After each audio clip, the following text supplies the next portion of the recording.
Cherry. Hello, everyone. Hello. Welcome, welcome. Hope you're enjoying your Friday. Today, we're back to Genshin. It's been a bit, and we have a lot to get through. So, without further delay, let's get going, shall we?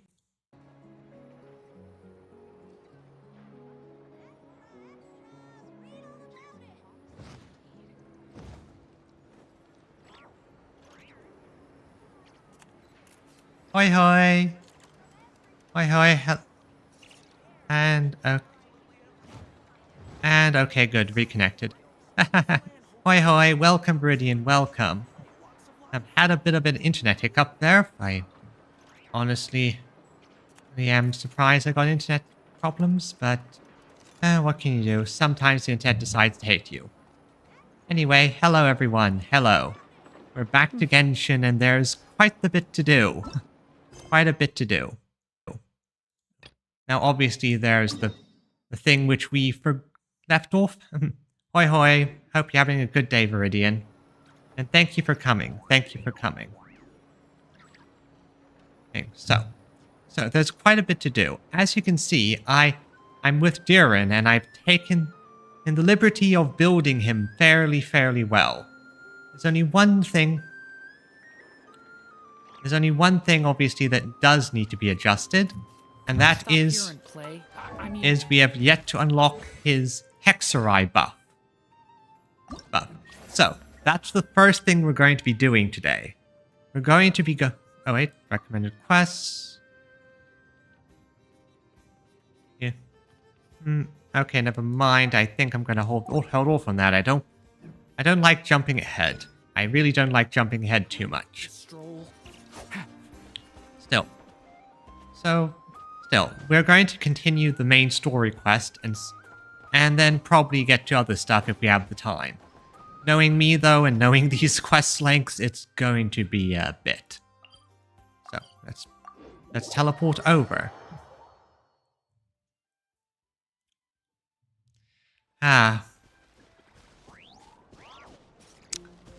Nod cries, always so beautiful. Dum. This is the current team I've been working on with Jiren. It's fairly good. Venti's actually the main DPS, although he's a bit hampered by the fact that Jiren's not at his full potential yet, because Venti's Hexerai buff isn't activating, and so he doesn't get that extra special attacks cycle. But what can you do? And this should be where Nicole is. Let's see what's going to happen. Where are they going? They mentioned a mage and a name?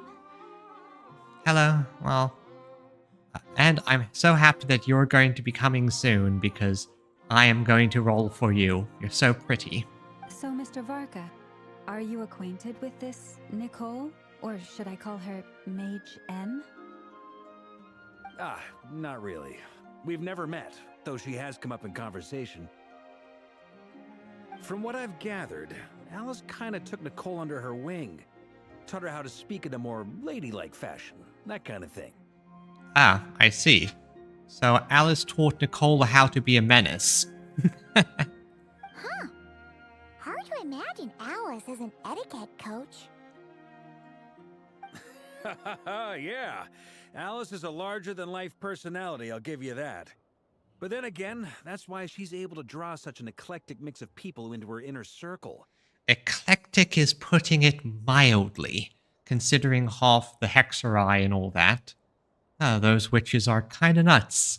If I remember correctly, being an interesting person is actually one of her main entry requirements. So, if you ever wanted to join the Hexen Circle, I'm sure you'd both be eligible to apply. Oh yes, it does sound like she's a main character, which, yeah, it tracks for how Alice handles things.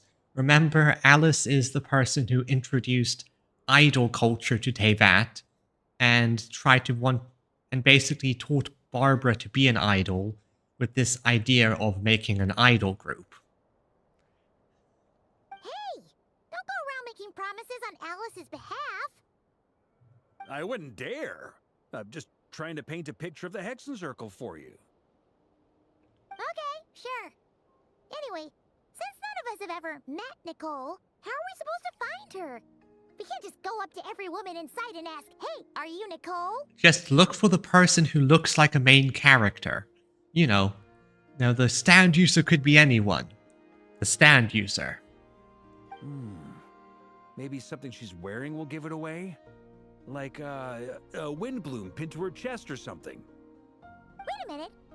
Alice never said Nicole was from Mondstadt. Oh, true. Yep, Nicole could be it from anywhere. I recall each mage has their own cup. Oh yeah. That would be this young lady, then? I mean, she's the only young lady here.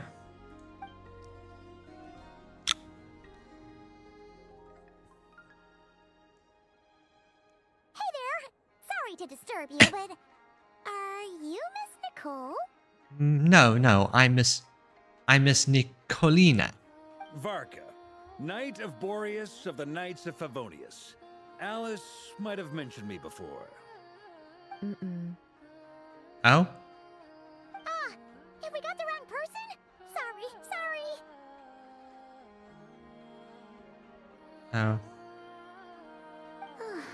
Well, this is awkward. Hmm? Oh, I just noticed she has like elfine ears. That's interesting to see. When I shook my head, I meant, no, Alice hasn't mentioned you before. What? Are you? Did you just mug the narrator and took his spot? Huh? Where is this voice coming from? That's the narrator. You're usually not supposed to hear it. My apologies. For certain reasons, I am unable to speak. This is the only way I can communicate with you. It might take some getting used to, but I hope you can understand. I am just streaming my voice directly into your mind. Ooh. Hey, it's fine. I'm more shocked by the fact that Alice never speaks about me. I mean, Don't be like that, Varka. As for you two, we have crossed paths twice before, but it is nonetheless a pleasure to finally meet you. Hello, N. Well, we technically crossed paths with you, but it was sort of out of sequence with Fischl's section. Oh well. It's really you! Thanks for all your guidance in the past. You're quite welcome. This time, things are different. We have reached the unwritten pages of the story. You might say that we stand at the crossroads of fate. In the shadow of fate. Now then, allow me to formally introduce myself. My name is... Nicole. The unappreciated master sculptor. The immortal literary giant, if only they'd write. And the silent angel, yet also the orator, the instant they utter a word, etc., etc. In summary, to remain silent is to be the observer of the world. I do like how the Hexen Circle each get like these big fancy titles, and they're very clearly written by Alice, who clearly is being silly again. No, stop! Alice! I can't believe it! Oops, sorry, I forgot the ad break pops. I really have to get to stop doing that.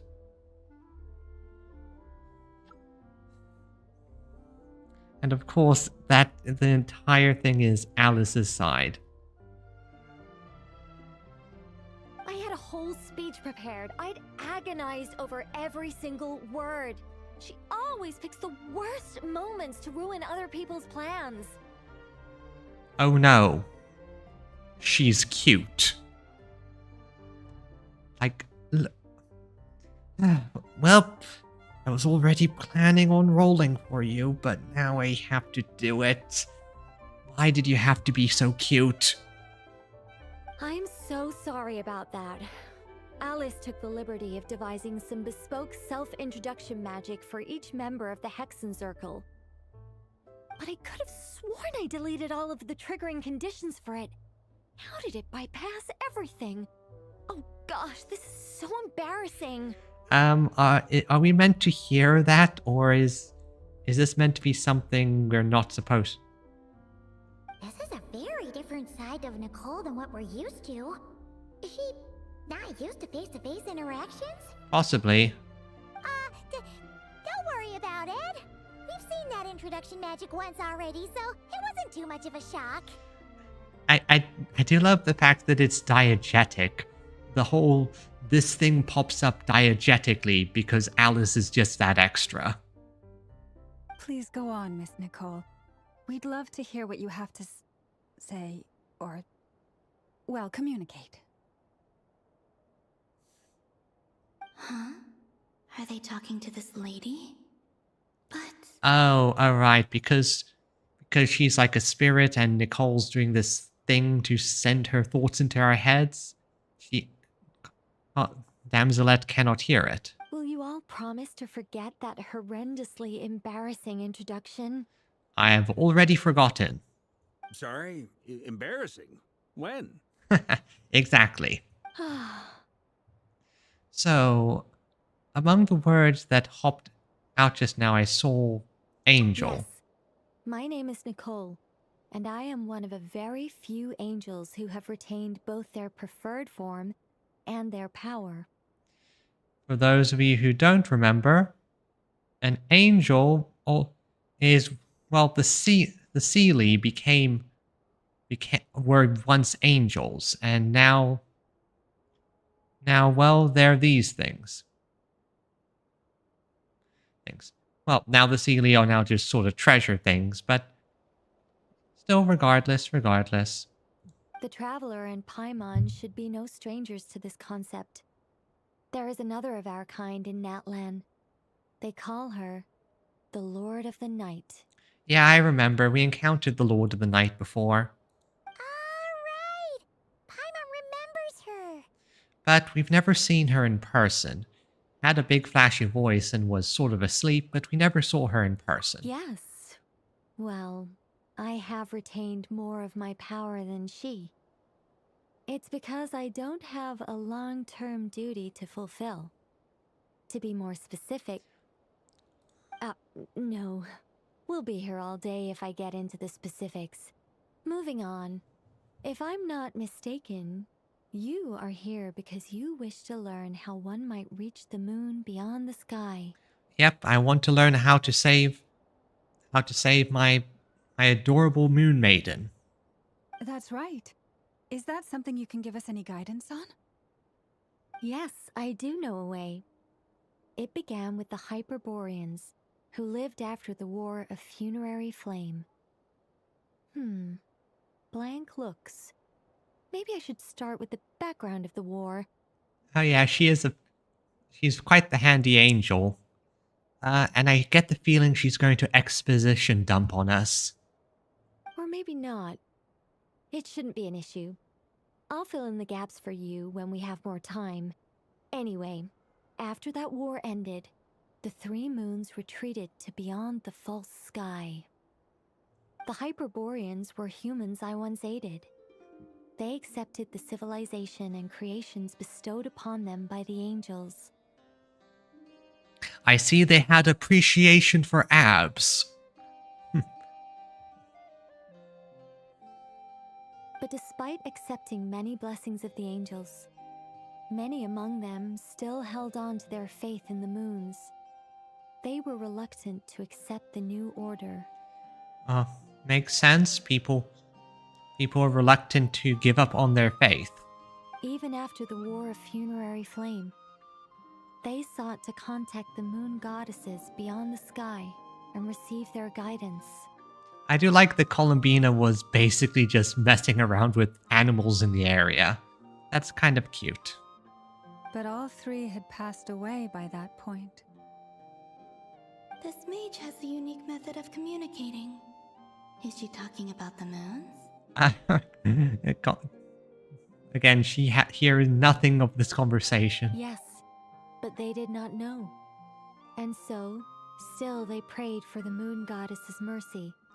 So from Columbina's perspective, we're sort of just standing here looking at her as she seems to emote. After building titanic structures that consumed vast amounts of Kuvaki, at last they glimpsed the moons and heard their voices. But of course, they were gravely disappointed, for it was then that they realized the 3 moon goddesses were dead. Oh, that's such a sad story. Sad, but unfortunate. It is. Humanity was in a very sorry state at that time. The angels who had once aided them were gone, and the war of funerary flames had left them homeless and destitute. Oh yeah, that probably didn't go well. And when you're homeless, destitute, you turn to things that are best left not touched. Just a second, I gotta ask. How relevant is all this history to the task at hand? Well, I mean, it's... Okay, it seems we've drifted into irrelevant narrative waters. So Nicole sounds like a friend of mine I talk to on occasion. He has this bad habit of just drifting his topic and meandering a bit. I often have to remind him we're going way off topic. I think it mostly pops up in the case of he explains something, then...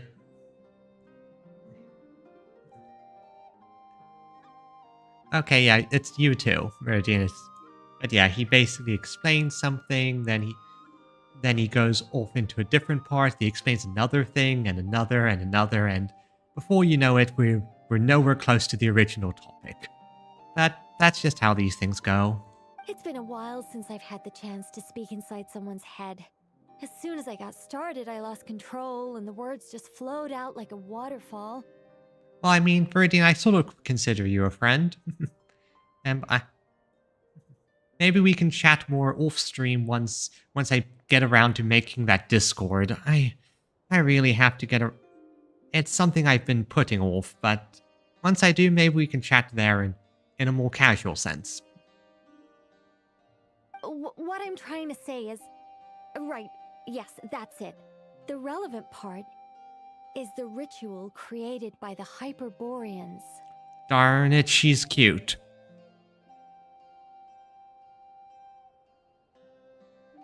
The fact that they bypassed the false sky and saw the true moons implies that they successfully built a connection between Tevat and the outside world. Which means, with enough Kuvaki and a sufficiently stable connection, it should be feasible to send one person over the border. That's good, but the trick here is we need to sort of help Columbina become a person again rather than an incorporeal ghost. And to do that, we need her name. Okay, so they built some kind of portal? Oh, yes. A portal. Yes. She sounds so disappointed. Is something wrong? You sound disappointed. Paimon, stop connecting to my brain. Stop stealing my brain cells.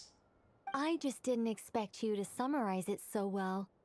It turns out I could have said all that in one word, if only I'd managed to think of it. No, please, it's fine. This is invaluable knowledge. I'll be sure to record and preserve everything in writing. Well, yeah, she's the type of person who, from the sounds of it, would just sort of start yapping, and next thing you know, she revealed the secret of the universe. Oh, really? Well, in that case, I suppose I could backtrack and add some more detail. I did gloss over a few things so far. I get the feeling that given the opportunity, she's just going to lore dump like crazy. And Columbina's just in the background, sitting and waiting, because she probably can barely follow the conversation. Whoa, time out. Let's summarize what we've got first. The Hyperboreans were the last ones to use this method, right? So we somehow need to find whatever structure they built and make sure there's enough Kuvaki to power it up. Well, to be fair, yeah, I would be interested in the lore dump as well, but in story and in narrative, we are kind of on a time limit. Luckily, we have the moon marrow of both the eternal and iridescent moons, so we're all good for Kuvaki.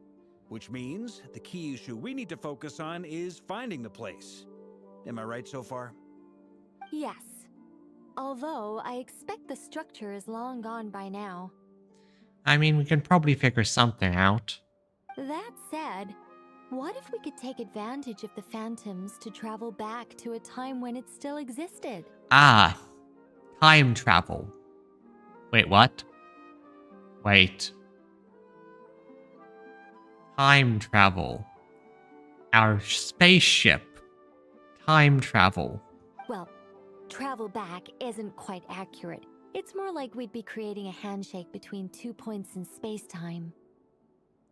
Reminder again, she's part of the Hexen Circle, and they're bullshit. We wouldn't even have to pick a time when it still existed. It could just be a time when it still appeared in phantom form via projection, or we could project our own phantoms, fold them together, and... Yeah, everyone's eyes just glazed over. You look lost. Was that too hard to follow? Like, I got the gist of it, but it was very high concept. Yeah, things got a little, technical there. Paimon's brain is reaching capacity. Alright, let me think about how to put this more simply. Okay, got it. Over the next few days, I'll search for phantoms that we can use. Once I find one that meets the criteria, I'll let you know and we'll regroup. By completing certain rituals, specific individuals will be able to enter the phantom and make it to the Hyperborean structure. If everything checks out, and it looks feasible, we'll just need to wait for Moon Prayer Night, and we can send the Moon Goddess back home. I'm really skimping on the detail here. Is this making any sense at all? Yeah, basically the only thing that matters is that something that represents it and something that represents us meet and give or take. Yeah, basically we need to make the handshake. I think so. For now, we'll just wait to hear from you. Yes. Basically, yes. Great. Counting on you. In the meantime, we'll focus on finding the Moon Goddess's name. My name? Are they looking for a way to stop me from disappearing? Obviously, you're our friend, Columbina, and we're going to save you, no matter what. Excuse me, Miss... Lauma. Go on, Miss Nicole. Hey, Wink Warrior over on YouTube, what's up? Hello. Oh, I've been fine. And just having a nice relaxed stream to catch up on the story that I've been neglecting this last month or so. This conversation was a little all over the place. I didn't catch your name. I am Lauma, of the Frost Moon Scions. Ah, I did wonder. I noticed that you listened very intently when I spoke about Hyperborea and the moon's history. If you'd be interested, I'd love to visit you this evening and go through it again in greater detail. Oh, no. No, I didn't. I commissioned a artist. They go by Pinkuella. It's a commission model. I have no talent for art myself.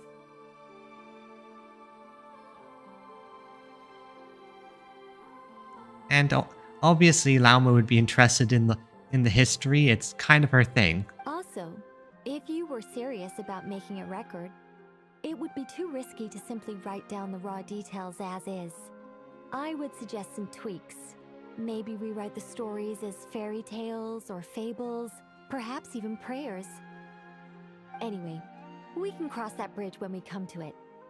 So, see you later then? Oh, and no need to prepare anything. Just a cup of tea will do.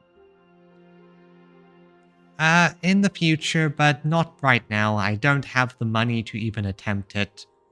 Funds are going to be tight for a long time, so... So as I said, just going to stick with this for now and enjoy myself while I can. See ya! She seems friendly. It's just... It's so nice to find someone who's actually willing to listen. I've been dying for a chance to finally go through all this systematically from start to finish. Any longer and I'd probably start forgetting it.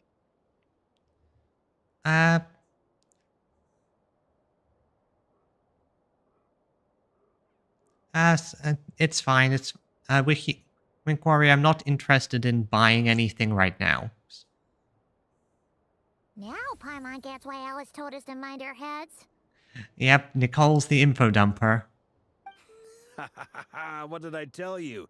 A lot of quirky people in Alice's orbit. Now then, the next order of business is, where do we start looking for the moon goddess's name? Yeah, how do we find a name that she doesn't even know?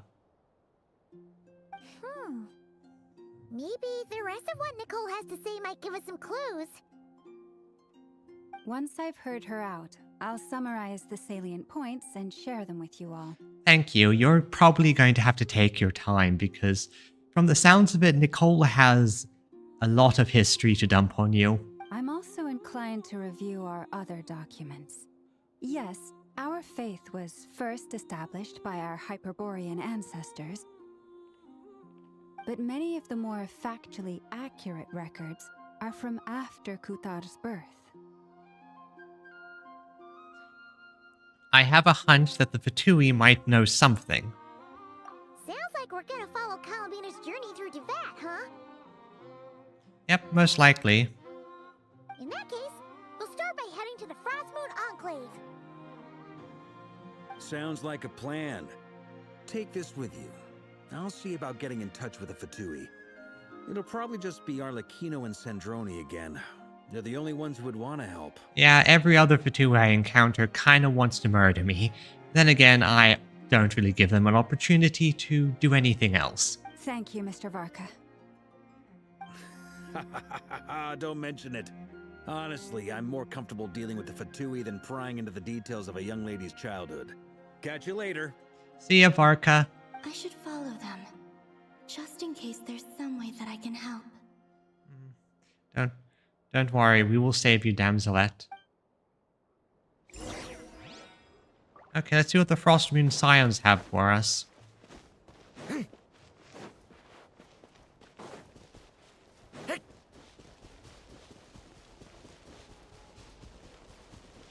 Still, it is interesting to encounter Nicole. It's always fun to sort of see what type of personalities these different Hex and Zirkel characters have. Like on first blush, you'd think Nicole would be one of those serious types, but that interaction very clearly shows that she is very much not a super serious character. More the type of person who will talk to you and describe the entire lore of their hyperfixation if you give them half an opportunity. I like her. A while ago, I took the time to organize all documents in our possession that pertain to Kutar. What you see here is the material I consider reliable. Hmm? You're saying there's unreliable material too? Well, yeah, I mean, random accounts, people making up stories, people trying to do politics, those kind of things. Yes. Most of the information we have was transmitted through an oral tradition. Inevitably, some of her stories were mythologized and deified over the years through countless retellings. That's why I organized them into reliable and unreliable. Makes sense. There's no sense seeking answers in history unless we can ensure the veracity of the historical record. Yeah, that's the issue of history. Trying to get accuracy of the information is a nightmare. Like, even even let's say Norse mythology, that we know of today, it is almost entirely produced from maybe, I think, from literally like 2 poems and the like, which were all constructed as part of a bit of politics, and you can see the Christianization in there, here and there. Lots of small things that were left out, dropped, or just changed around. So, Makes sense. Alright, let's take a look through. a clear and concise would be one way to describe the writing style of these historical records. But you could just as easily describe them as terse and dry. There we can at least glean an amount of, yeah, exactly. It's probably like this before the missionaries. Yep, and that provides us with a lot of extra information. And that is that we can glean the factors and we can peel away the Christianization missionary side of things. Still, it's a pity we don't have the rest of them, or more information that's implied to exist, but is just simply not written down anywhere. And since Lauma already knows the material like the back of her hand, the quest to find any new information in these texts is tough going. Almost all these records refer to Kutar instead of Columbina. Although neither of those is her real name. Paimon's not sure what point she's trying to make. Well, it's just the fact that we don't actually know her real name at this point. Like we have the 2 names she assumed, but is that her true name? What we can gather from these records is that the Frostmoon Scions worshipped her as a god, placing impossible expectations upon her. I cannot fault them for their earnest faith, but for all their devotion, worshipping her day in, day out changed nothing. Yep. I imagine that none of it resonated with Columbina. Yep, none of it really. It wouldn't surprise me if, even back then, she had already begun to reject the name Kutar and everything it represented. Lauma speaks the truth. When I heard them call upon Kutar with hope and expectation in their voices, they may as well have been calling upon somebody else.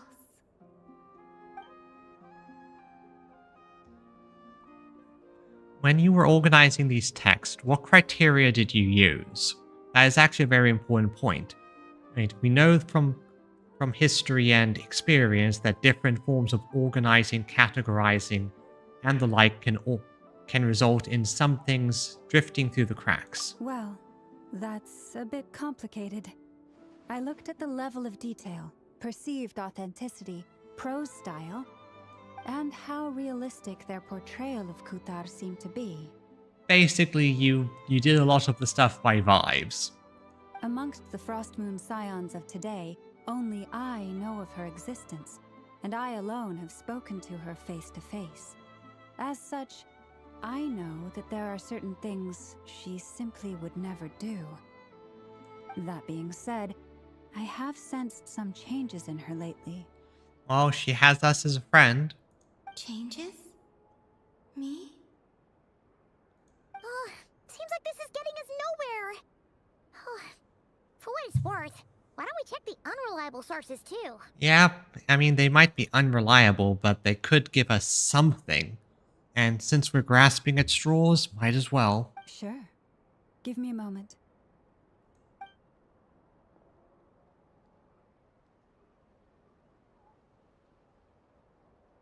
Exerting but a fraction of her divine might, Kutar sheared a great mass from the snow-capped mountain and cast it into the sea, upon whose surface shone the mirror image of the moon.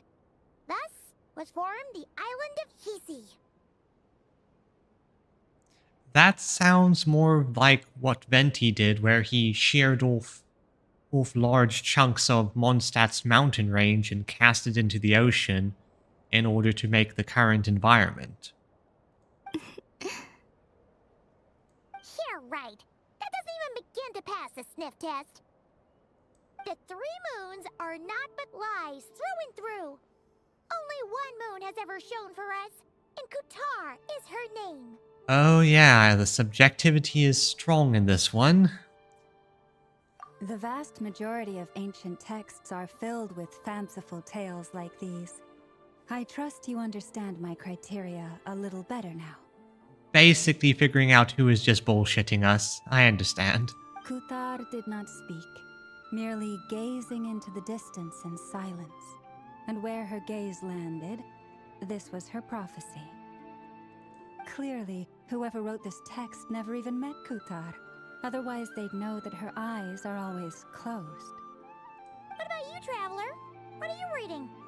Seems like a collection of anecdotes. Come on, let Paimon see. Okay, here you go. Child wished to build a wooden nest with which to shield a fledgling bird from the cold.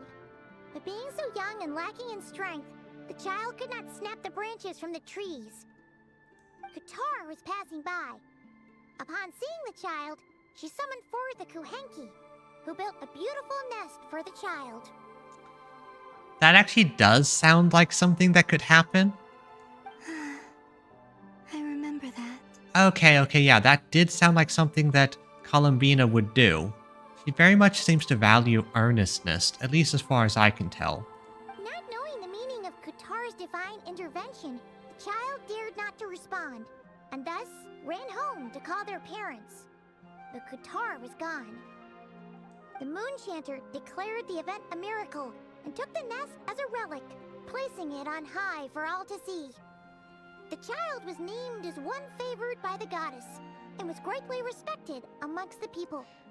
So basically, they took the nest, put it high, and the child got lots and lots of respect for his good deed. Honestly, good ending in my opinion. Yet, no further miracles were bestowed, and this matter was forgotten in but a few years. Huh. Any thoughts after reading that? If it's true, it gives us off a somewhat lonesome feeling. Yep, I can imagine. Yeah. Columbina probably just wanted to join the kid in making nests. Exactly, she just wanted help. But unfortunately, being the goddess, every single one of her actions was dissected for more and more meaning. But the problem is, more you dissect, sometimes it's just the surface level. Sometimes he just wants to help making nests. Ah. I'd originally considered this a fabrication, because Kutar did not perform any similar actions in subsequent records. But now that I think about it, it does seem like something Columbina would do. It's just that... She didn't know how other people would interpret her actions. She was probably worried about making things difficult for people. And so, she gradually stopped joining in. That's a problem. You want to be so considerate, but in being considerate, you basically can't really take part. Yes. Oh, that's so sad. It really is, isn't it?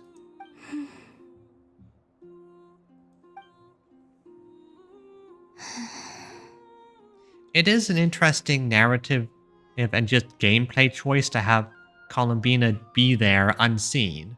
It does allow us to have our moments trying to save her, while at the same time she comments on things. And now, I can make no such gestures of warmth, even if I want to.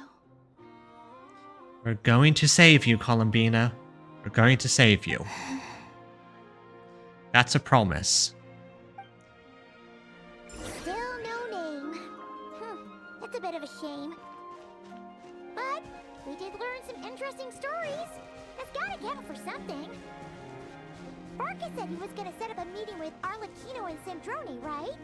Let's go back to Nasha Town and see how he's doing. Okay.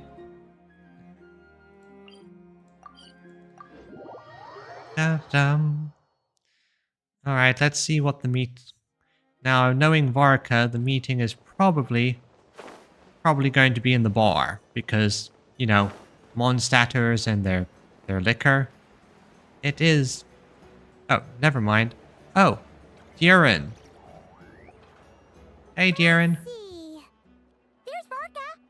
Oh, and it's Durin and Albedo too. Talk about a coincidence. As we meet again. Yeah, this is pretty much the same place we bumped into each other last time. I convinced them to stick around a little longer. We were all waiting on people, so I figured having a little company would help pass the time. Ah, so you've been waiting for us? Does this mean that you've already arranged things with the Fatui? Sure does. Now you're back, we can go meet up with them together. How'd your investigation of the Frost Moon Enclave go? And not as good as it could have been. We only got like a few bits and pieces of information. Well, we didn't find out Columbina's true name. But apart from that, it went pretty well. We learned some stories from her early days. Aha, just as well that I didn't tag along then. I'm sure our moon goddess wouldn't want every man and his dog knowing all about her private life. Still, desperate times, desperate measures, I guess. Someone had to do it. So, Varka was waiting on us, but what about you two? Are you waiting for Alice? Oh, no. We already met with her. Oh, hello, Agent. Welcome, welcome. We're trying to save Columbina. Hope you're having a good night. Or good day. Depends on your time zone. That's fine. I'm happy to have you here just for a short while. We discussed that experiment I mentioned to you last time. Oh, and she also handed me this communication device. The Dodoko phone. I'm sure I saw one of these back on the archipelago. That's right. I understand she informed you about the relationship between the phantom phenomena and Tevat's borders, yes? She wants me to help her with some more experiments on that front. She said that she'll contact me through this device with more information. Ah, I see. Following instructions and making observations. Pretty common research method. Takes me right back to Albedo's lab. I mean, yeah. Wait, then who exactly are you meeting? Someone you know. Albedo's met him too. But I don't think Miss Lauma or the Grand Master have been introduced. Let me guess. Hat guy? Or is the way I called him, Don Sombrero? Introductions are overrated, especially in cases like this. Ah, yes. Don Sombrero. It's you! So, it's not like the academia has prohibitions against going abroad. Also, I applied for leave. Yep, you had to come here because, you know, your little boy is right here. I've been writing to Hat Guy since obtaining a human form. I've already brought him up to speed on everything that's been going on in Nodcry. Let's save Columbina. Exactly. And now we have another Fatui Harbinger, former, here to help us. Hopefully. At the very least, when Dottore inevitably pops up, he will help us murder him. Hat guy? Yeah. I called him Don Sombrero. Turns out, I actually have heard that name before. Oh? Then why did you react the same way I did? Yeah, why were you surprised? I only knew the name, not the fella. But since we're all here, let's do some introductions for what it's worth. I'm Varka, Grand Master of the Knights of Favonius. Lauma, Moon Chanter of the Frost Moon Scions. And I'm a Drioche from the Vahumana Darshan of the Sumero Academia. Hat guy. Nahida really had fun when giving you that name on the documents. Good to see you again, Mr. Guy. I believe we last saw each other on the boat ride here. That Mr. Guy. So they came to Nodcry together. Mind you, the only reason I came here is because there's someone I want to look into. AKA Dottore. Oh, Dottore. Who's that? The doctor. The Doctor, also known as Dottore, second of the Fatui Harbingers. Wait, second? I thought he was higher up. You know, just as I thought. From the tone of your voice, it sounds like there's bad blood between you. Oh, you don't know the half of it, Lauma. The Doctor is a real piece of work. I was reviewing our archives and noticed that a lot of information about him was missing. Left a bad taste in my mouth. That's all there is to it. And also I have a personal grudge against him because his actions directly led to the murder of my first friend. Well, the death of my first friend, and he manipulated me for many, many years. Dottore, or Zondique, as he was then known, once studied at the Academia, but he got kicked out before he could graduate. Okay, note to self. Next time I encounter him, call him a college dropout. Zandique, I've heard that name before. Back in the ruins, when the Ibis King mentioned that student, that was the Doctor. So the Harbinger's #2 man is a college dropout? How embarrassing for them. Okay, good. Varka's on the same page as me, and that means we're going to probably get the joke. Last we heard, he was planning something. We actually heard that a few times before, even coming to Notcry. But we haven't seen a trace of him since we got here. He only appears when something interests him. For all we know, he might have left already. I doubt it, especially considering I've seen the trailer for the next part. But the fact he did something here at all is worth noting. It'll fill a couple extra lines in his file. Why does it sound less like a file you're writing and more like a criminal record? More like a future obituary. We all know what we're going to do once we meet him. Anyway, we were just about to meet 2 of the other Harbingers. Want to come along? You might learn a thing or two about him there. Sure. Now this is a meeting between 3 Harbingers, except no one remembers that he is one of them. Even though they're Harbingers, well, they're old acquaintances of ours, so, you know, when you talk to them, try to be... Try not to be so caustic. We only want them mildly burnt. I got it. The Frostmoon Scion's relations with the Fatui remain tense. Forgive me if I do not attend. That's fine. It would have been tricky to fit all the characters into the scene. In that case, we'll continue assisting Miss Alice with her experiments. Good stuff. Everyone's having a fruitful time. All right, we better get going. I'll lead the way.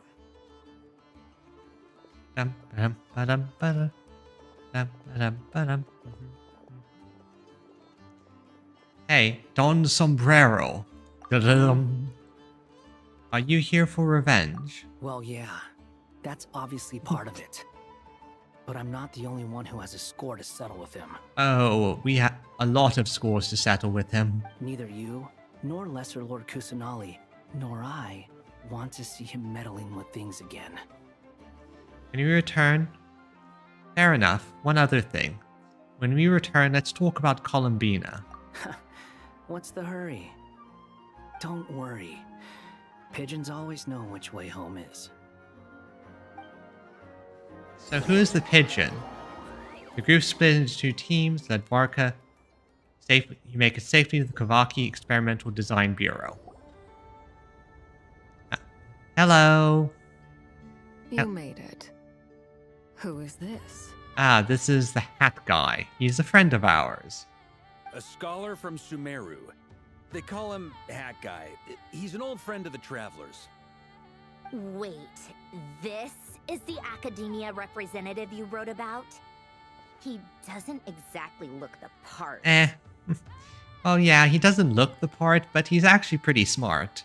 And he's also Nahida's hatchet man. I believe this will prove my identity. You'll notice it bears the seal of the Sanctuary of Surasthana. Well, what do you know? So it does. All right then. My mistake. Don't worry, Marionette. It's not your fault that he sort of deleted himself from the world's history and your memories. It's fine. I expected as much. What? So as I mentioned in my letter, the Academia's got its eyes on Dottore. But this matter remains top secret. Apart from those assisting in the investigation, the fewer people who know, the better. Oh yeah, Dottore is a piece of work and we don't want to tip him off. If anyone asks, I'm here in Nodcry to pursue my personal academic interests. In this shot, we have 4 Harbingers. If Child was here, we'd have 5. Gotta say, Varka, you did pretty well to keep all this under wraps for so long. Sounds like you got in touch with the Academia about this way back. You flatter me. You're all Harbingers. What reason would you have to disclose information about Dottore? Besides, you know, him being an utter asshole. Where do I even start? Remember that time we fought Rerir at Star Sand Shoal? He sure let me have it then, didn't he? I'll bet Dottore had that all sketched out, with me as his convenient little pawn.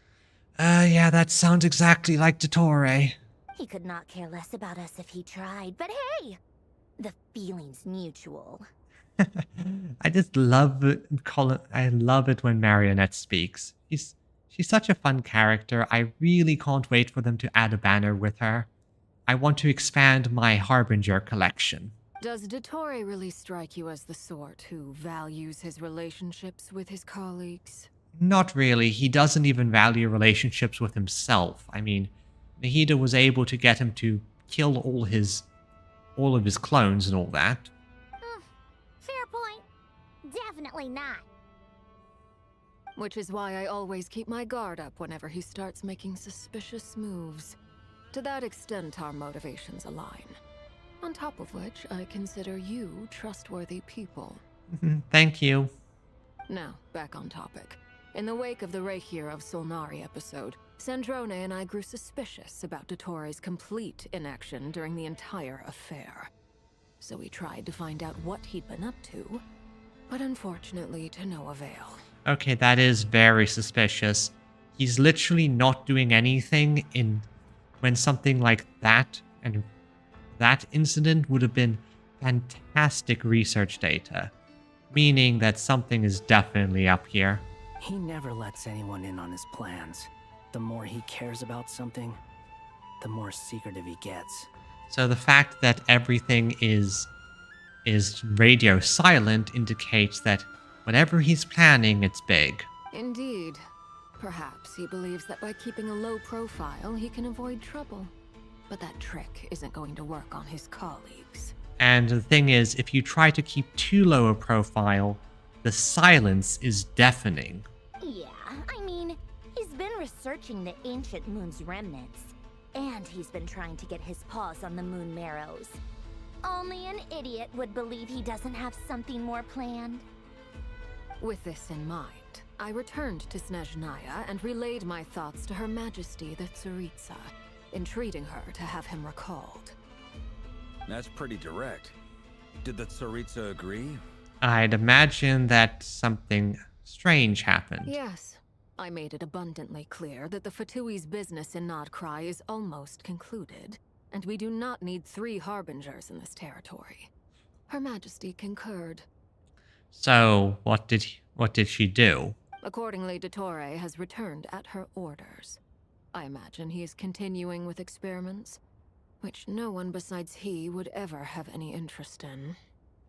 Except the fact that we know Dottore has the ability to be in 2 places at once due to his clones. So it's entirely possible he might have sent one of those back. Common sense might mean nothing to him, but he's not stupid. He knows that no good can come from opposing the Tsaritsa. Smarts alone won't get him all the way. He needs the Rooster's resources and Regrator's Mora, both of which the Tsaritsa can strip from him by waggling a finger. But doesn't he have a track record of publicly following orders while going against them in private? He probably has it down to a fine art by now. Yep, that's the problem with a snake like Dottore. He does whatever the hell he wants. Wouldn't put it past him. We worked together on a research project once. Only briefly, but it was enough to show me that we're fundamentally different people. You are tsundere. Dottore's just a dick. He has no interest in doing things methodically, stage by stage.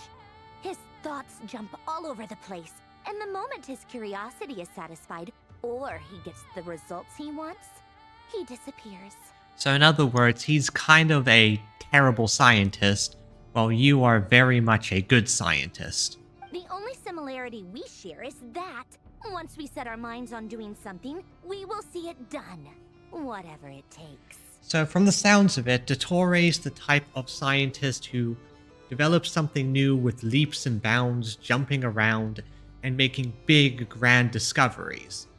Meanwhile, while you are the type of scientist that slowly figures things out, pieces things together, comes up with a simple, maybe not simple, but a steady, methodical setup, calculates all the variables, and does incremental improvements on the experiment until you get what you want. Oh, we definitely saw some of that in your battle with Rerir. You got so competitive. Ugh, do not remind me. Ah, the tsundere. Then I believe we all concur. Dottore will not simply give up. Fantastic. Now this is turning into a whole day of unpleasant memories. Ugh.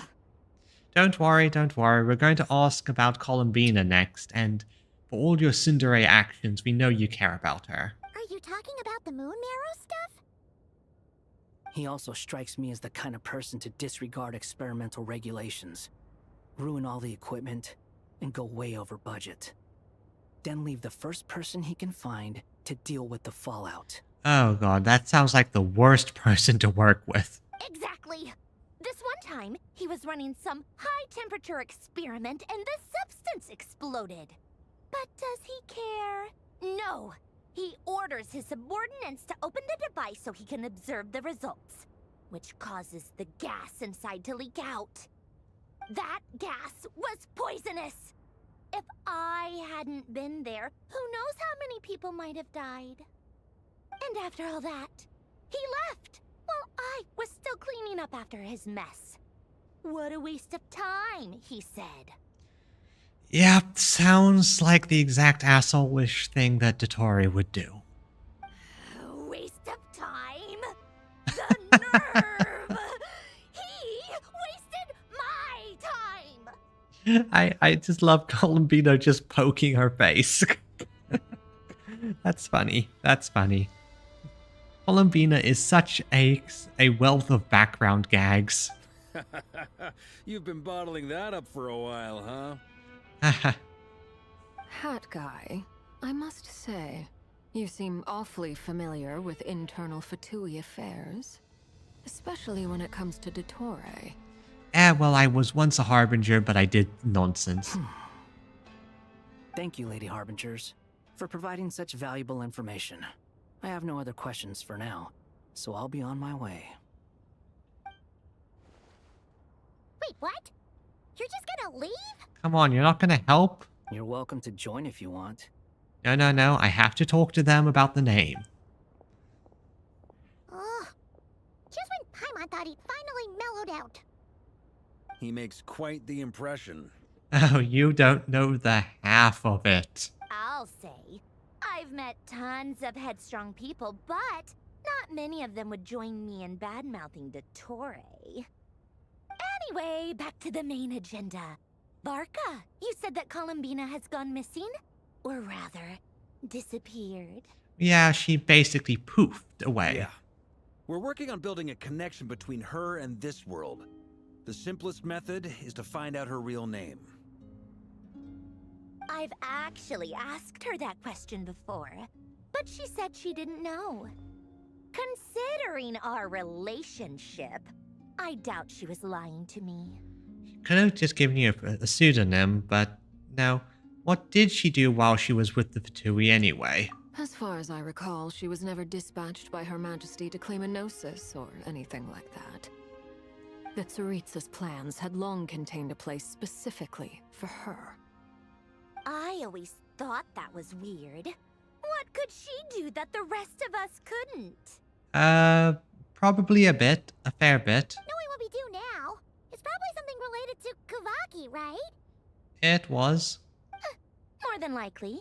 When she first arrived, Columbina would often go to Her Majesty and ask when she could start the task assigned to her.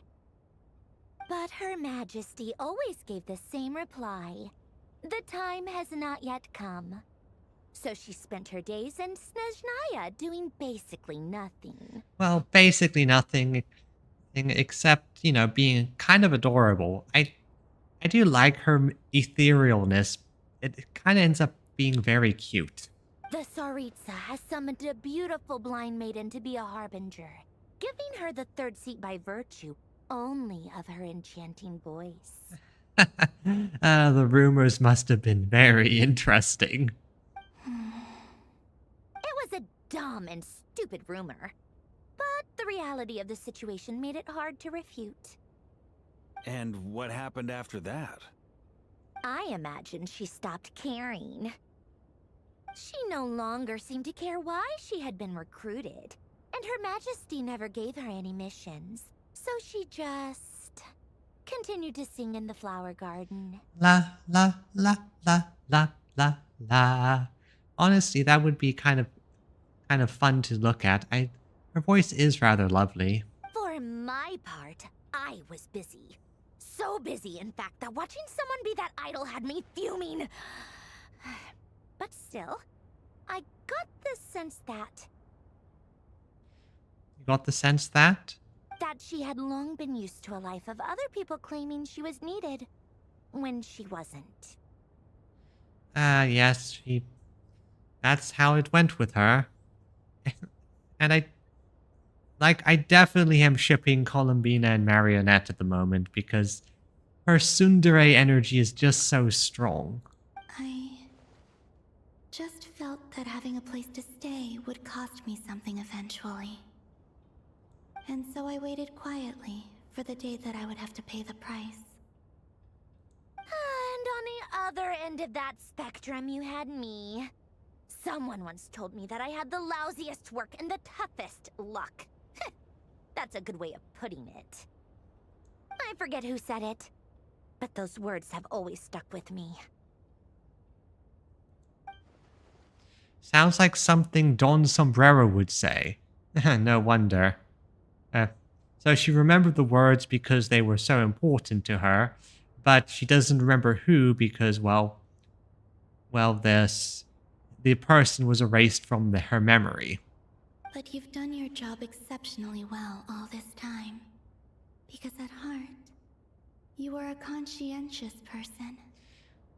Yes, thanks for telling us all this. What is it? Something come to mind? It's nothing. I'm just even more eager to learn her name now because I want to shout it to her from the rooftops. I want to stand on the rooftops and just scream her name for all to hear. That makes sense. Nothing screams you are needed like your name shouted from across the town. Well, good luck with it. But if you ask me, Columbina is still the most shoutable name. Like, you probably shouted it so often, didn't you? I'm just so used to it now. After all the arguments we've had, I can't be bothered trying to remember another name for her. Again, I just love her tsundere energy. She gives such strong tsundere vibes of yelling about her, complaining about her, but very clearly caring about her. Nor I. And Arlecchino's just cool. Sandrone. Arlecchino. You checked further about... Okay. Oh? Huh, it's a Sealy! Does that mean Nicole has news for us? Ladies, I thank you for your hospitality. If the chance ever comes up, I definitely owe you both a drink sometime. They mostly prefer tea from what I've seen. I'm sure it will. You can make your own way out. Heck, You've been here enough times, you probably know your way around better than I do. Hey. I've only slaughtered about half of your staff. Take care of everyone. Everyone will be in touch if the situation changes. Time to do what adventurers do best. Follow that Sealy! Exactly, that's what we do. We follow the Sealy. Now, where are you leading us? Oh, Durin now. We're playing Durin. I wonder what they're going to show us about Alice's experiment. Load. Here you are. Don Sombrero! Hey, hat guy. What do you have for us? Oh, hat guy. How come you're back so soon? Did things go all right with the Fatui? Fine. Dotori's been summoned home by the Tsaritsa. Couldn't get much more than that. How about you? Any progress with the investigation? Unfortunately not. We've tried everything. Different phantoms, different locations, different points in history. But the results were the same each time. You can't interact with them? Abyssal monsters roaming the land. People crying out in despair, with no hope of being rescued. Oh yeah, that is honestly terrible. Although, in that case, why did our ship appear? Because that wasn't a case where people were crying out in despair. Every time I see it, I can't help but think, is this what it was like in Mondstadt when Dragonspine Durin attacked? And if I fail in the task I've been given, will I create yet another tragedy? You're not going to fail, Durin. You're not. I promise that. That's just meaningless speculation. Now, be a good big brother, Don Sombrero. When we encountered similar phenomena previously, I tried to interfere with those illusions, using sounds and lights to guide them.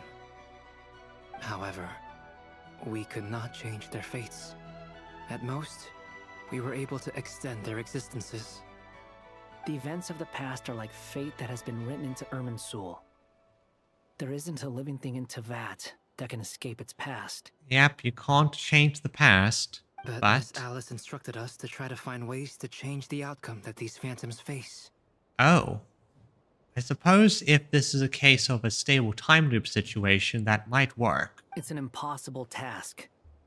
Can't you just refuse? It's Alice. Every task she gives is impossible or completely nonsensical. Since she asked us to do this, I feel like it can't truly be impossible. Or if it is, well, mages can make the impossible possible.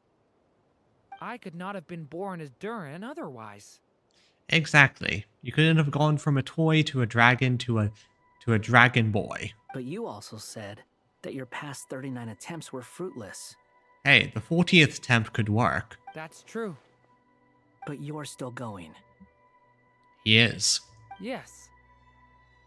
After this many futile attempts, surely you realize that you're not doing this because you still believe what some mage told you.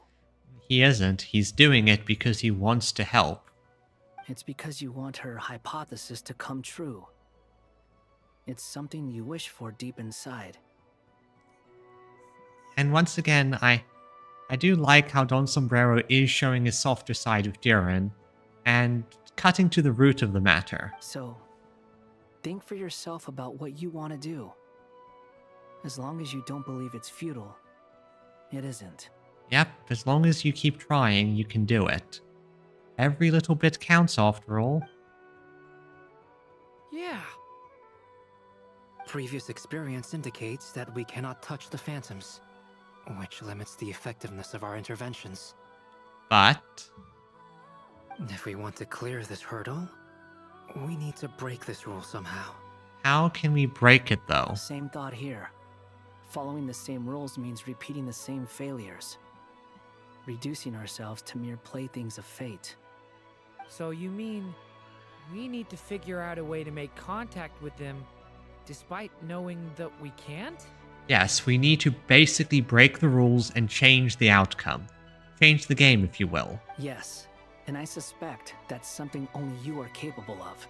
You're a Durin after all. Everything in Tevat is logged in Irminsul, but the withering that once occurred in Sumeru was a sign that the Great World Tree was being corrupted. This corruption allowed things that should not have existed in Tevat to appear. This is tantamount to rewriting reality to an extent. Oh, that's actually kind of interesting. Oh, I see it. Because he is Durin and his connection is a bit different. You're saying abyssal power might be able to affect those phantoms? Oh, yeah, that works too. No one's ever tried it before. If you're gonna try it, it'll take courage. And you have to be confident that you can control it. Is anyone there? Has anyone seen my daughter? She's missing. I have to find her. So let's see how this goes. Hey, don't fall to your knees. If I can use my abyssal powers to warn him that there is danger here, maybe it'll change his decision. Maybe he'll stay away. Yes. The important thing is not the nature of the power, but rather how you use it. Exactly. It might be a bit of a corruptive power, but as long as you use it right, it should work. To intimidate and obstruct. Sounds about right for the Abyss. Let me try. I should be able to influence that thing. Okay, let's see. Have you seen a little girl? What? This isn't the time for that! Just run!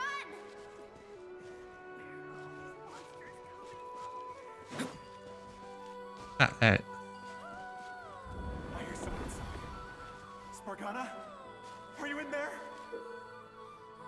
Yeah, I can obstruct and.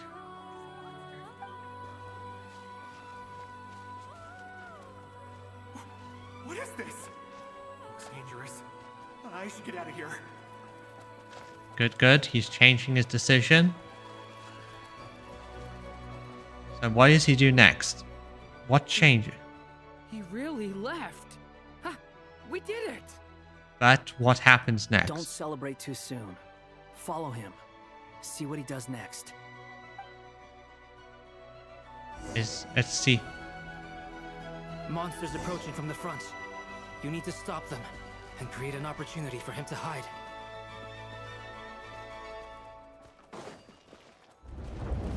No, there's monsters ahead.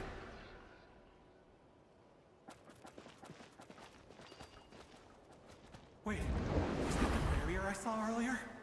Why is it appearing now? It's as if someone's controlling it. Now let the monster through. The monsters are gone. Is it safe now? Yep, now let him through and he can go. Go, because the abyss power obstructed him. Changed his location. The barrier's gone too. How odd. Let's just say you have a little someone watching your back. Anyway, I guess I'll keep going. Quickly, let's keep up.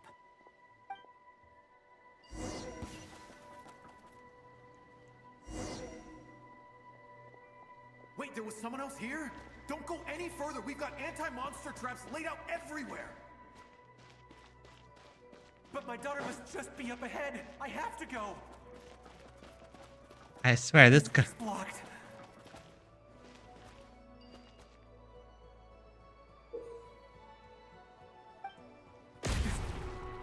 Boom.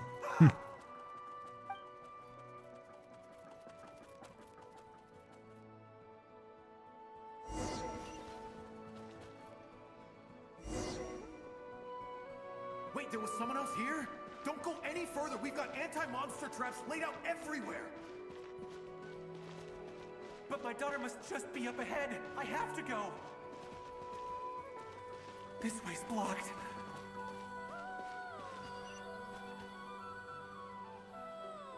We might be able to use the explosives over there, but we need to take care not to hurt him.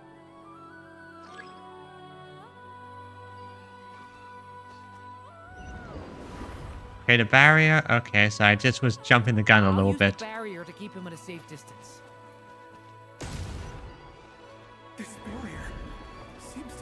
find me somehow. Yeah. Yep, we're here to help you, man. You're gonna find your daughter.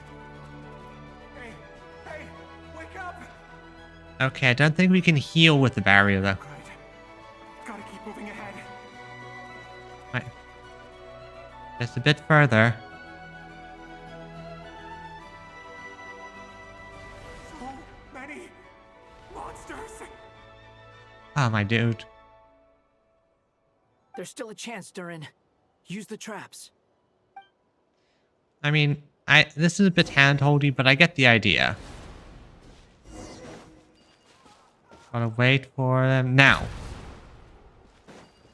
Gotta wait for it now.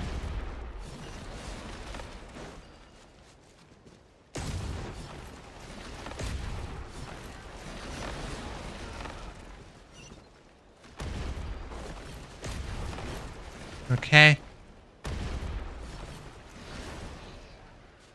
Is that all of them? Okay, he got through. So This is now a what's new next? development. I've never seen this happen before. Yeah, like we're definitely changing the flow of this narrative. So that's a good sign. That's a good sign. We might just be able to save this person. But what is going to happen next?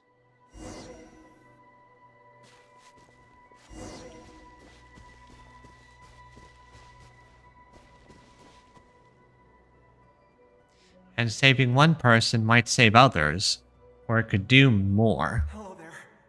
Have you seen my daughter? Spargana's her name. She's carrying a large backpack. Get out while you still can, you fool. You won't find any survivors here. He'll still try it. That's how a father is. But I can't just leave her here. She must be so scared right now. Sorry. Wish I could help, but I haven't seen her. You'll just have to keep looking. Thanks for helping as much as you could, at least. Okay, thank you. Yeah, thanks. If I do find her, I'll get her to shelter and come back for you. No, they're not gonna make it. Don't bother. I've got nowhere left to go. I just realized the other guy's a statue now. Oh boy, there's a monster. That noise. Monster. No, if he goes inside, he'll be walking into a trap. Let's try this once more. This time, we have to stop him. Rescues. Wait for another chance.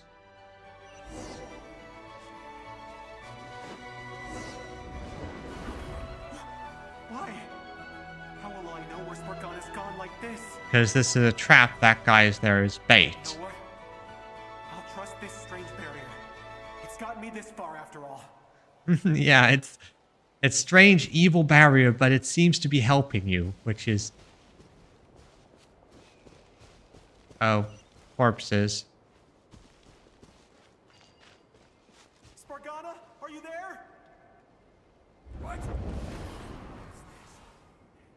Hey, let us out!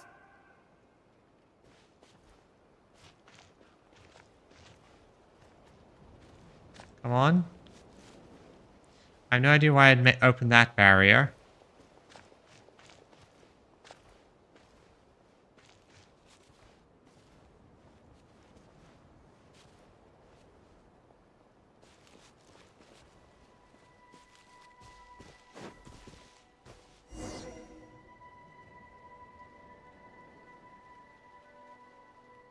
Huh?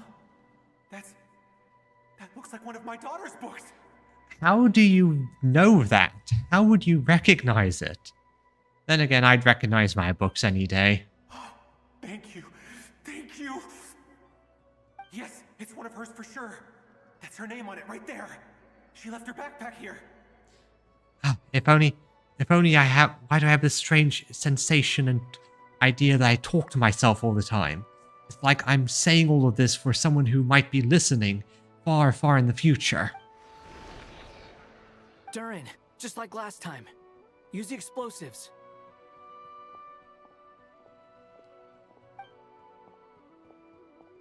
Use the explosives.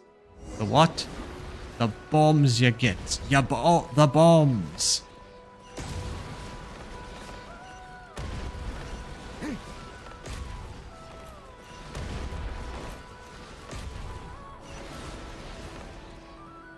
There's so many of them.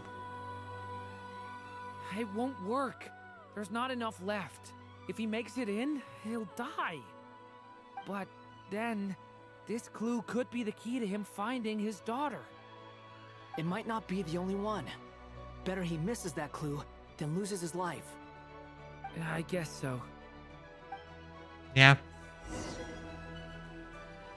So we break the... Stop him, Durin. We can't let him get any further in. Yeah, this... My daughter's book! She's passed this way! Why? Why won't you let me go in? I've searched and searched and searched just for this! But how will I find her without any clues? I no longer have anywhere else to go. Yeah. That doesn't work either. We can't save him by blocking his way. I'm sorry. I'm so sorry. You don't be Durin. Don't. He refuses to go anywhere else. Whether he opens this door or not, all that awaits him now is death. We couldn't change his fate. There still has to be a way. Albedo? Hat guy? Let's try one more time. I don't know how we're gonna do this, but I don't want to give up either. Yep. Don't give up, Durin. Don't give up. You do. Why am I here? What's going on? All these scenes running through my head. Where are they from? Huh? What's going on? Oh, okay. Things have changed. Something changed.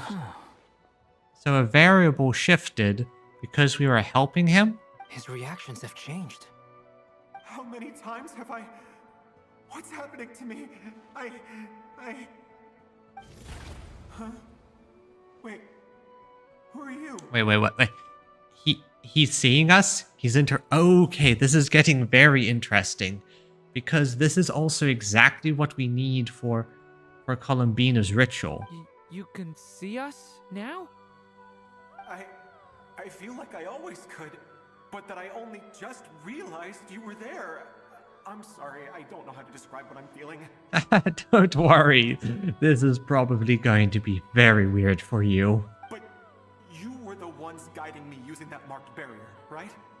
Yep, that's us. I haven't done anything yet, but those monsters, those deaths, they feel like memories. Like things I really did experience. You basically have been looping through those, and we barely figured out how to interact with you. I won't find my daughter. In fact, I'll ultimately die trying to find her. Isn't that right? Yes, but we're not going to stop trying, are we? No, it isn't. Yes, it is. The empathetic person and the realist. Even so, we're trying to find a way out of this. You've not seen my daughter either, have you? It seems she really isn't here. I'm sorry we couldn't help you. No, you helped him a lot. I'm just tired. Maybe this is destiny. Maybe it doesn't matter how hard I search. Don't say that. Don't say that. How long do I have left? We don't know. Experience says 15 to 20 minutes. Okay, never mind. We do know. 15 to 20. Thank you for all your help. Let's rest a while. You look exhausted too. Now's not the time for you to start pitying us. It's not pity. I'm just realizing that I've only got 10 or so minutes left. You know? So, we're not...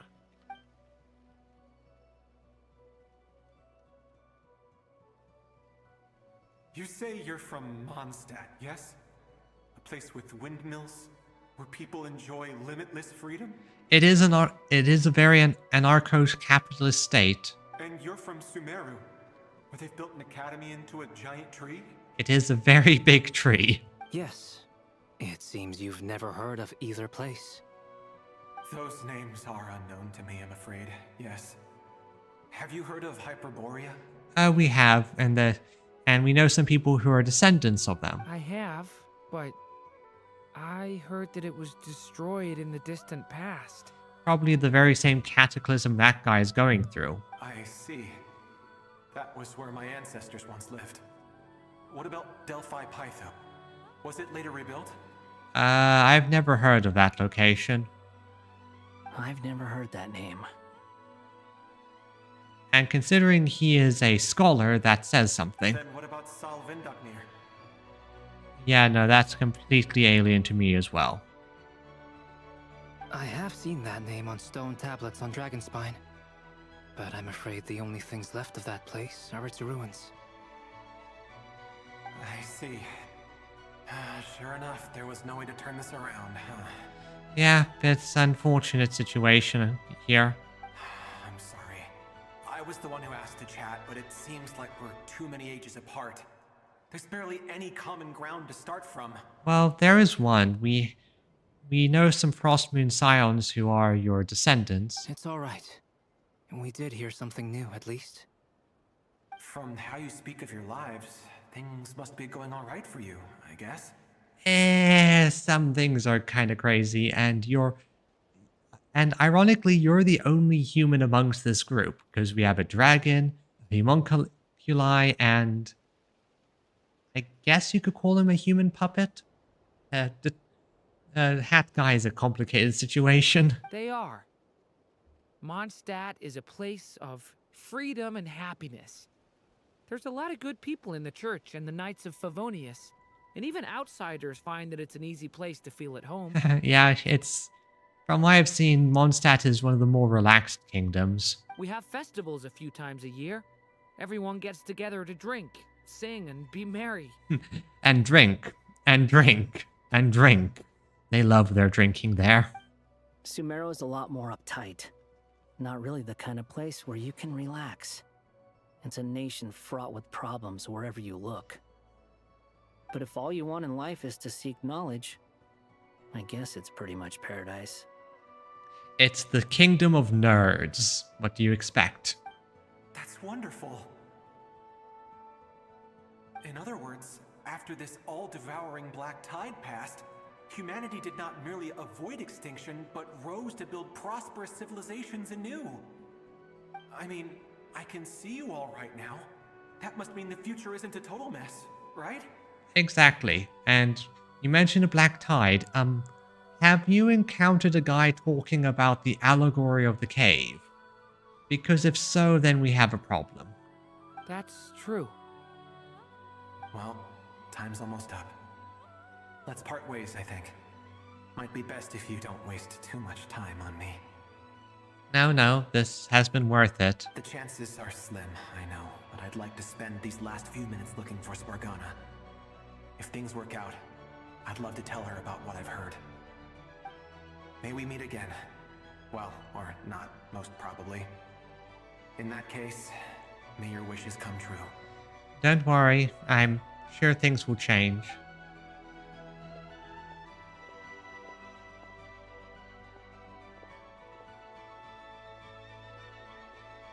He's gone. In a few minutes, he will meet the end that was his to begin with. The ending of this tale did not change, but I believe that we've just made the most progress we have yet. Yeah, the ending didn't change, but we got to the point where we can actually interact with them. May your wishes come true. If only it were so simple. Hat guy, could I ask you a question? Go for it, Darren. You've never talked about your past. It seems complicated, and it weighs heavily on you, too. Would you be willing to tell me about it? I mean, sometimes it's better to get things out in the open. Take that guy we try to help, for instance. At least he said goodbye with a smile. Yep, right? and I think he was comforted in the end. It's kind of interesting to hear Darren interact with Hat Guy, or Scaramouche as he's also known. You know, he's very empathetic. and able to cut right through his through Scaramouche's prickly outside. I know about Albedo's past. Our experiences are very similar, and he created me. As for you, you're my first friend, and you've witnessed every step I've taken. But by comparison, I know nothing about you. Yeah, that's by design, because there's a lot going on with him. Either way, I mean, we're still best friends. But if I knew more about you, I might understand your thoughts a bit better. I've told you about myself. I'm a student at the academia. Yeah, but before that... And what did you do before that? Prepared for the entrance exam? Before that... All right. If you really don't want to talk about it, I won't press you any further. I was a puppet built from the branches of a white tree, using technology left behind by the Conrian schools of mechanical engineering. Simulanka. A white tree? You mean an Irminsul tree? Wait, really? Yes, a branch of Irminsul that was once connected to the main tree. So you had a human creator too? Not human creator. A was... Yeah, but my creator abandoned me after deciding that I was a failure. Oh, I swear... She didn't abandon you. She realized that, oh no, I accidentally created a person. So I'm going to put that person in a location where they can grow and become their own person. After that,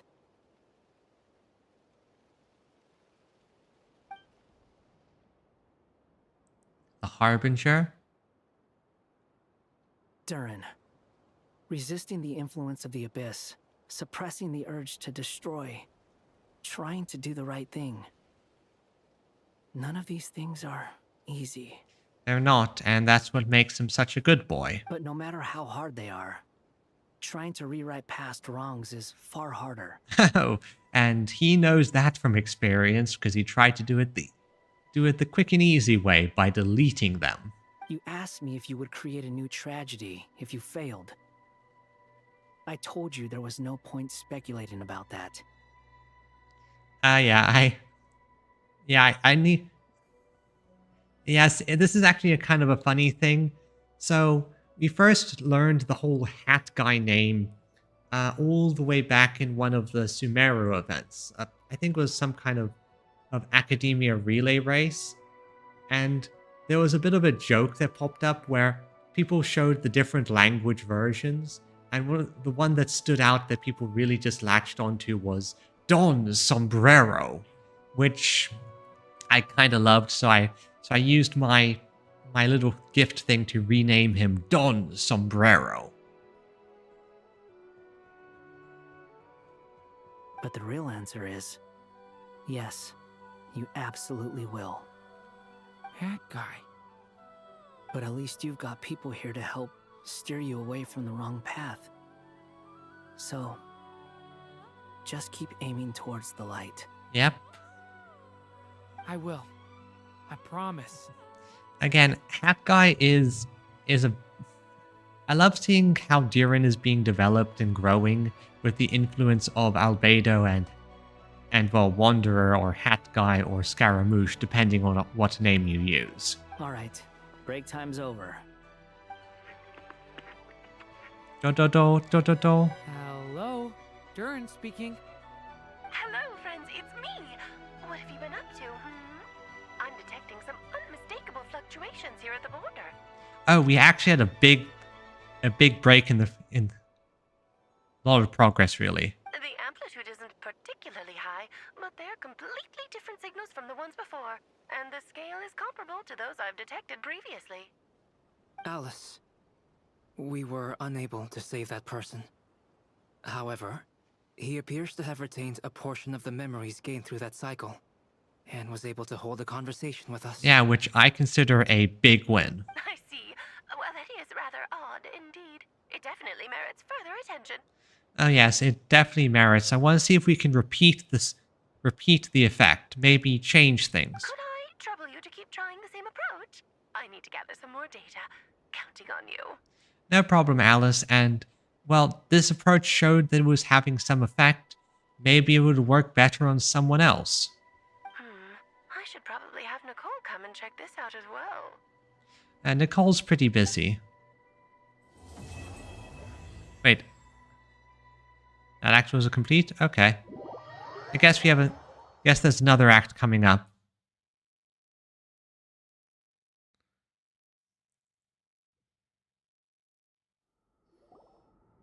There you are. I was worried you might stop to collect treasure chests opened by the Seelie along the way. It would have taken you so much longer to get here. Don't worry, I've already cleared out most of Nodcry, so there aren't many treasure chests left. Another conversation I cannot hear. I am delighted to see that you understand what takes priority, and that your adventurer's instinct has not swayed your resolve. Really, I must applaud you for it. You should know. And here comes the yapping and tangent. Paimon's head. Okay, I'll try and keep it short. My senses are telling me that this is where we shall find the entrance to the ruins. Oh. I've been in this location before. Always wondered why it did look different. Guess they're just saving it for this. Oh, cool! Well, what are we waiting for? Let's open it up and see! Patience. This was a sanctuary of great importance to the Hyperboreans. A special process is required to open the gate. Oh! Like the place that housed the Eternal Moon's Marrow? Oh yeah, that makes sense. Seems like the ancients were very fond of their tricky puzzle gates. Oh yeah, it's amazing how many ancients decide to lock up their temples with puzzle gates or puzzle traps or puzzles. Okay, so what's the plan? Need us to do anything? And just the short version, if you can. Yep, don't yap too much, please. Ah. Alright then. I was planning to start with some background on the invention of these techniques. Are you sure you don't want to hear it? Yes. It's quite informative. Yes, I would love to hear it, but not right now. Remember what you were saying about priorities? Exactly. Fine. Simply put, we need 3 human representatives to successfully undergo a process of Kuvaki resonance. Think of it as a test from the 3 moon goddesses to see if the entrants are qualified, with the most recognizable qualification being Kuvaki. Well, we have the Traveler, we have Varka, and we have Lauma. Lauma we know can do it. Traveler could probably do it. Not quite sure about Varka. Pretty sure Lauma would ace that test. Oh, wait. But we need 3 people. I also have no doubt that the Moon Chanter would be qualified. But we would need 2 other people with the same constitution. Therefore, the most feasible method is not so much to follow the rules, but to figure out how the test functions and find a workaround. I've done some research, and it turns out the mechanism is rather crude. We'll simply need humans to stand before it who have sufficient Kuvaki energy within them. Okay, well, I can handle that easily. I'm with you so far. How do we get the Kuvaki in them? The easiest way would be transfusion. Take some Kuvaki from Nodcry's soil, put it into the bloodstream, and get it circulating in the body. But I'd imagine that would cause some problems. So we're going to cheat on the test? Exactly. Well, not you. You're already basically done. Precisely. There are other methods, but this is the simplest one. Cheating the system is much easier than trying to hide from it. Huh? Oh? Sorry? Does the idea of cheating upset you, Miss Lauma? No, that's not it. I suddenly had an idea. What? Oh, the animals. Oh, what is it? It's about Moon Prayer Night. I figured out a way for Kutar to join in the festivities. Eh?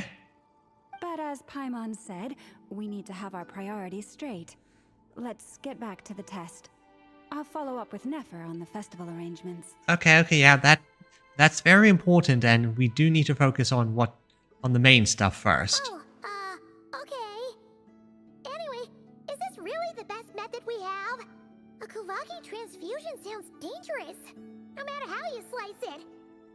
If you think that's dangerous, wait till you hear the other methods. I'd be more than happy to go through them if you'd like. There are several. Okay, no. We don't need yapping. Okay, I am very much liking Nicole's ability to just drop exposition if we give her the slightest opportunity. No need, we're good. Let's go with this one. Very well. Kuvaki transfusion it is. Now, I should mention that the risks can be greater or lower depending on individual compatibility. It would be rash to simply infuse the Kuvaki and hope for the best. If the body rejects it, the reaction can be quite severe. Well, we know Lauma's going to be fine. Traveler is basically a natural when it comes to using energies.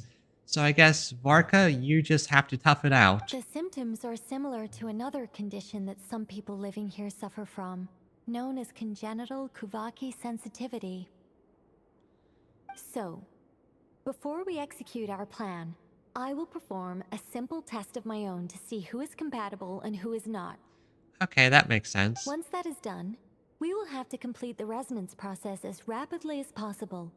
The participants must remain stationary while the Kuvaki circulates and bonds with them, and they mustn't eat or drink anything. What? No eating or drinking? That's some hardcore fasting. They'll all be monks by the time they're through. How long will they have to keep that up? 3 days. Yeah, about 3 days. Oh boy, we're going to have to be monks. Oh, that's so long! And we still need to find 2 more people who are not just compatible, but also willing to volunteer. Fasting? What are they talking about? I'm willing to volunteer. Really? Don't you want to think this through? Haha, count me in too. 3 days without food? I can handle that. I am tough Grand Master. Miss Nicole has made it clear that this is the easiest way. The way I see it, there's nothing else to discuss. It's time to step up. Yeah, compared to having Columbina disappear, fasting a few days is nothing. Yep, you hear our dramatic declarations that we're doing this for you. Yeah, you're right. In that case, Paimon volunteers to be captain of logistics. She'll keep the fires lit and grab some spare clothes to keep you comfortable. Good work, Paimon. Thank you. Then we'll start with you first, Traveler. Please step forward. Check me. I have one of the moon arrows in me. I should be fine.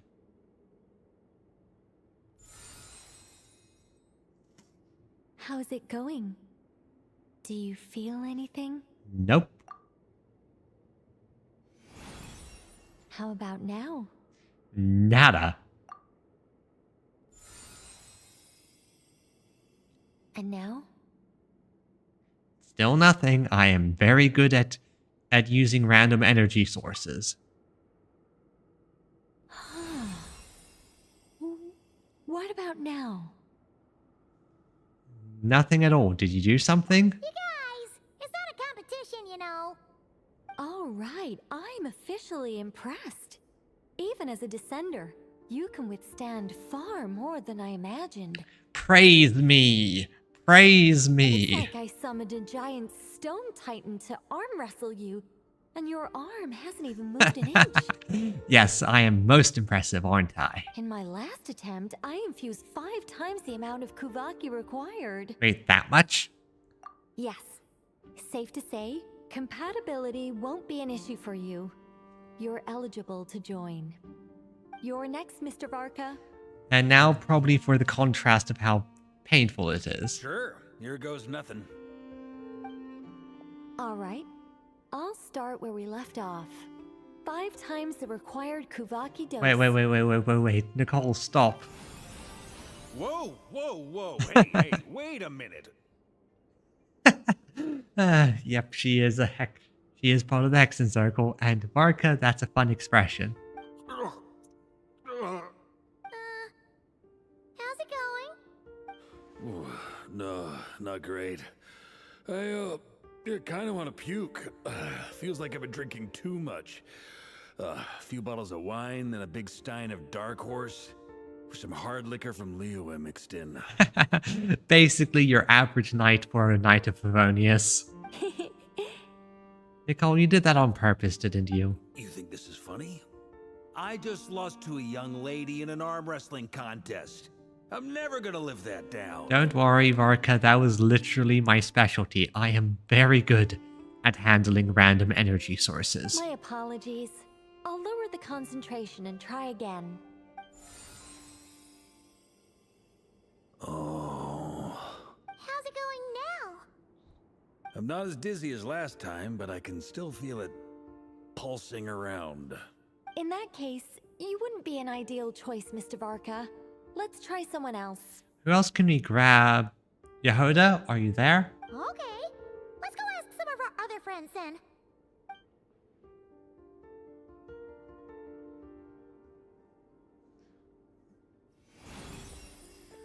Alma is good. Yeah, of course Alma knows exactly how to handle it. No surprises here, Miss Moonchanter. You're perfectly compatible. You may join. Fantastic. Nefer! Hello. Nefer has problems. I'm getting a slight headache. Shame. You were so close. Yehuda? Whoa, I'm itching all over. Yehuda has the best expressions. They really had some fun with her. Allergic reaction. We can't have that. Huh? Hello, Aino. Well, are you gonna start a what? The Hexenzirkel is an organization that cares for and protects children. We will not have them do dangerous things. Not even tests. Oh, come on. She is literally a superpower in this nation. Inefa. Yeah, can a robot work? I mean, it said we needed him. Something the matter? The candidates have to be human. And you're a robot. I guess that rules me out too. Yeah, Flynn's is a fairy. Huh. Everyone except the Moonchanter got beaten. Guess I don't need to feel so bad after all. I mean, looks like this isn't gonna be as easy as we thought. But who would be...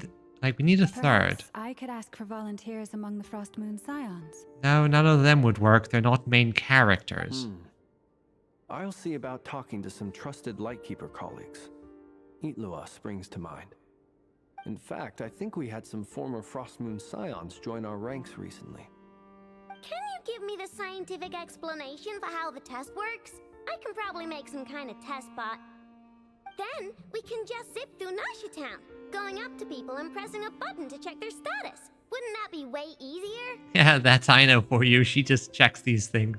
No. Wow! No elaboration for once. How about I contact the Knights of Favonius garrison in the Wave Chaser plane? Shame that Lohan's already left. And that guy's even tougher than I am. Lohan? I guess that is for future character updates. Strange. The moon goddess is clearly revered by many people. So why is she on the brink of disappearing? She mentioned that the world has rejected her from the very beginning. And when we fought the Reikir of Solnari, it seemed like she exhausted her power for our sake. Also, Paimon's not sure revered is the right word for how people feel about her. Gratitude, certainly. For my part, anyway. It's basic reciprocity. She helped us, so she deserves our help in return. Yeah. Even though she looked like she didn't care, she still saved a ton of people, including me. She is a good person who just helps as best she can. Sure, it looks like she doesn't care all that much, but we all know that she does. She's doing what she can as best she can. And I think that is what really matters. A review of the relevant data leads me to conclude that Miss Columbina is a good person. Exactly. Yep, you bet. Well, we have two other options here. We could, They really think so? of course, Columbina. I'm super surprised that Columbina isn't her actual name, though. I think it really suits her. It's light and graceful and... yeah, just a really pretty name. I know, right? Unfortunately, that's not our decision to make. Well, yeah, but at the same time, I think she just needs to... Honestly, I think the whole find her name thing is literally just Columbina needs to decide on what her actual name is. Columbina. That was the code name the Fatui gave me. But it also came up in the song I heard when I was born. But is that really all there is to it? What do I truly think of my own name? Is there anyone left who will still call me by that name? Traveler, speak. Use your voice. He told me to pick whichever name took my fancy. Why did I pick Columbina? Maybe because I felt that she never wanted to become Kutar and be worshipped as a god. Moon Prayer Night is getting closer by the day. We're running out of time. We need to look for other candidates. Ah, hello Arlecchino. Then allow me to try. We know you will work. You have another moon marrow. Huh? What are you doing here? You contacted your friends via the Adventurers Guild. Sandrone has been keeping an eye out for something like that, so she informed me. Makes sense, and Arlecchino would be the best option here. And once again, Sandrone showing her tsundere energy.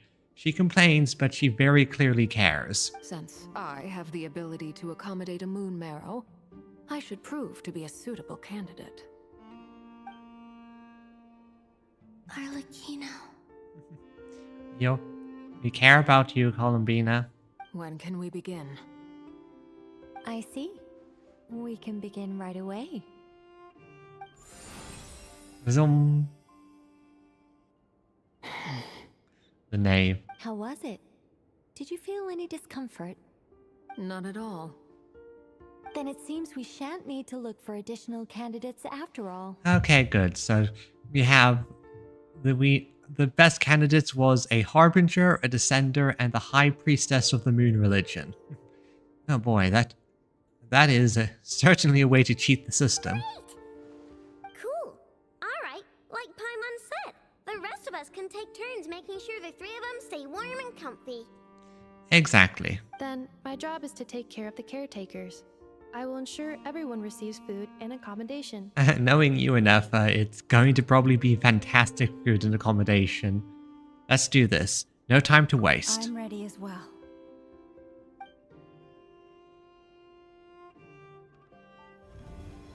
Oh.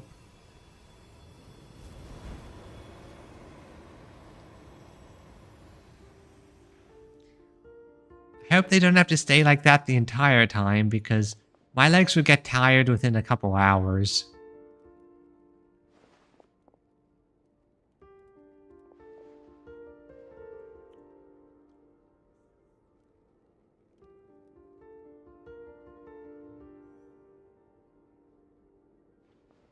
Anything?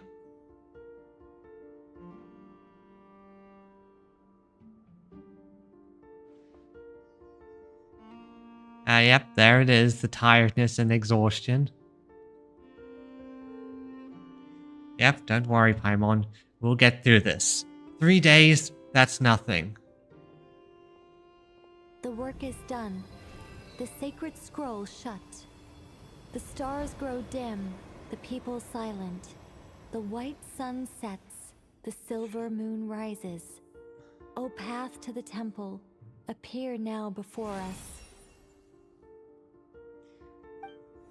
Yes. Good, the portal's open. Wow! It really opened! So that's what all this is about. They've been trying to open this gate. Come, let us enter. Wait, I need to eat. It might be best to eat something first. Take care to chew properly and swallow slowly. It will give your body time to readjust to the digestion process. Look at Aino and Paimon, just stars in their eyes. But yeah, they need something to They eat. will head in soon. They will need to enter this gate.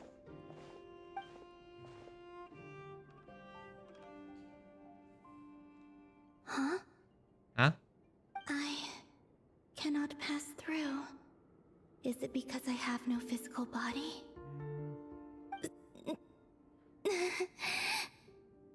It has been 3 days. My strength has all but completely faded. Come on, we're running out of time then. Can I really hold on until Moon Prayer Night? You have to, come. Okay. Melting moonlight in the morning mist. Mist.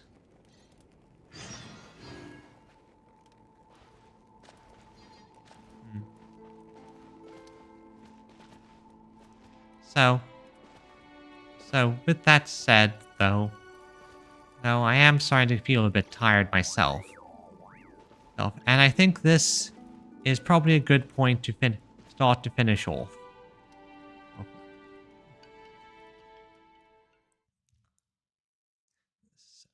So, I just want to say thank you all for coming. I know this was a bit of a quieter one, and we mostly just went through story stuff.